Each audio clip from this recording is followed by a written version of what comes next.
Yo, what's up? Welcome back to another episode of the SUAS. We're heading out to the West Coast for another college football week 0 game. Talking San Jose State on the road at USC. This line opens up USC laying 30. USC minus 30. Total opens up at 63.5. Let's do it. Welcome to the SUAS.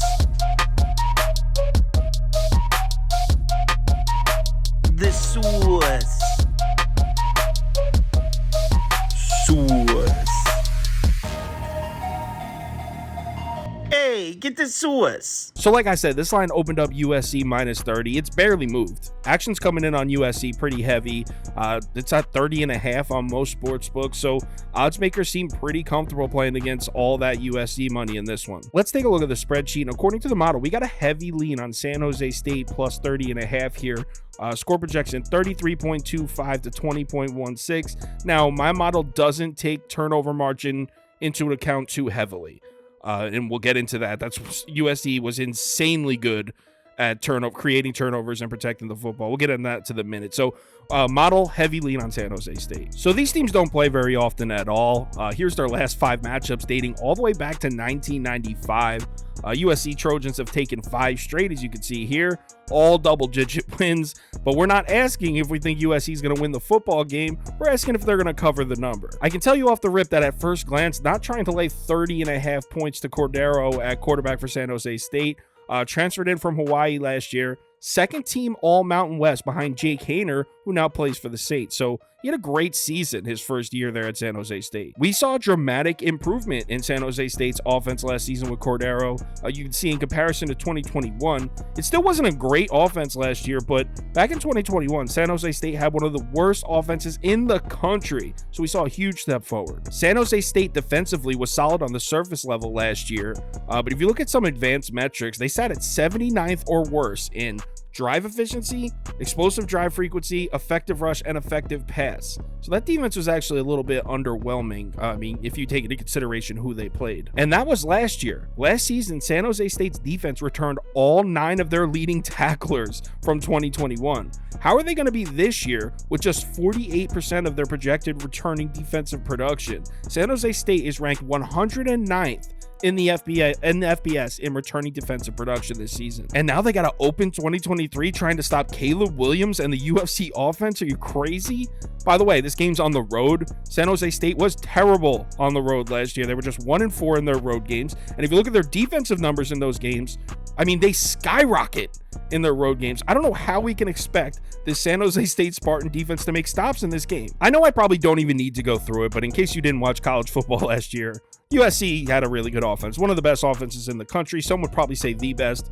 Caleb Williams very close to winning the Heisman Trophy. If he doesn't get hurt in that Pac-12 championship game, he probably does win it, to be honest. And USC's bringing back a ton of talent here. Look at the comparison in returning production. I mean, it's really, really difficult to find angles for San Jose State here. This line is at 30.5 for a pretty good reason. Look at some of these offensive numbers from USC last year. They averaged 41.4 points a game, 335.4 passing yards per game, and an insane 59.34% third down conversion rate. That's nuts. All top 5 in the nation. I mean, I don't see how anyone has any doubts about the USC Trojan offense this year. Now, earlier I mentioned Cordero for San Jose State, and this is where things get a bit tricky for the Trojans because USC's defense was, I mean, it was pretty awful last year. They allowed 6.3 yards per play, which is crazy bad. Now, a lot of their defensive numbers are a bit skewed because they were scoring so fast that almost every single game turned into a shootout, but still, 6.3 yards per play is terrible, 119th in the country. That has to be better. Good news is Lincoln Riley was busy in the transfer portal, brought a couple new faces in, including Bear Alexander, 300-pound defensive tackle from Georgia last year. Saw a lot of playing time as a freshman. If you're a freshman, seeing the field in the Georgia Bulldog defense, that means you're definitely the real deal. So he'll be starting at defensive tackle for USC this year. To me, the main question with this USC team, it comes down to turnovers because the Trojans, like I said earlier, were insanely good in the turnover department. Last year, ready for this? Defensively, they averaged 2 forced takeaways per game. That was 8th in the country.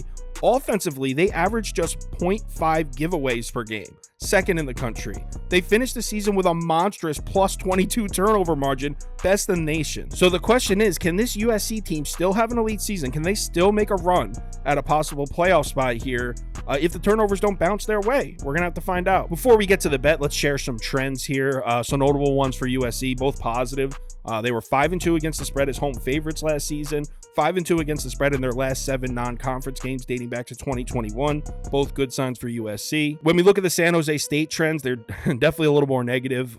San Jose State just 3-6 against the spread in their last 9 non-conference games. That dates back to 2020.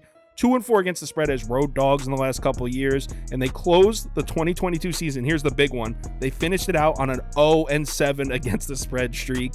They failed to cover the spread in the final 7 games of last season. I think this year starts the same way for San Jose State. I think they're about to get trashed. Not exactly a hot take there.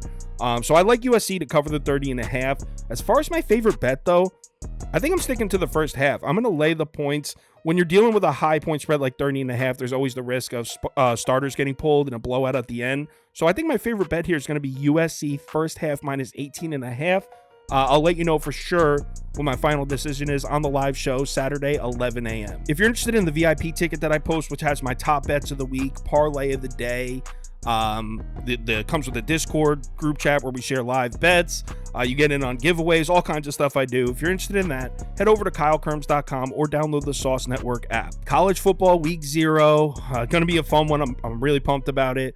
If you're able to make it, would love to see you in the comments for the live show, 11 a.m. Saturday morning. Remember to bet responsibly. It's a long season. We got NFL coming too. So let's play it conservative here in week 0. Let's make some money, and I'll talk to you on Twitter.